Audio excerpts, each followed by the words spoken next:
এই 15ই আগস্ট বঙ্গবন্ধু শেখ মুজিবুর রহমানকে শুধুমাত্র তারা শহীদ করে নাই, তার পুরো পরিবারটা শেষ করে দেওয়ার স্বপ্ন দেখেছে।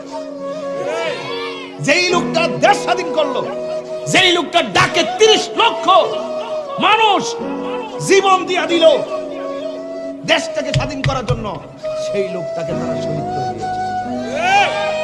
এরপরে দেখেন ছোট্ট বাচ্চা শেখ রাসেলটারও শহীদ করে দিয়েছে। তার মানে বোঝা গেল এরা পুরা বংশটাকে শেষ করে দিয়েছে। এমন মীর জাফর যুগে যুগে ছিল, কথা কোন ঠিক না? কারবালার ঘটনাটা তো এই হিসাবে মিলায়েন তো। এরা শুধু ইমাম হুসাইন রাদিয়াল্লাহু তাআলা আনহুকে শহীদ করে নাই, 6 মাসের বাচ্চা আলী আসগরকেও শহীদ করেছে।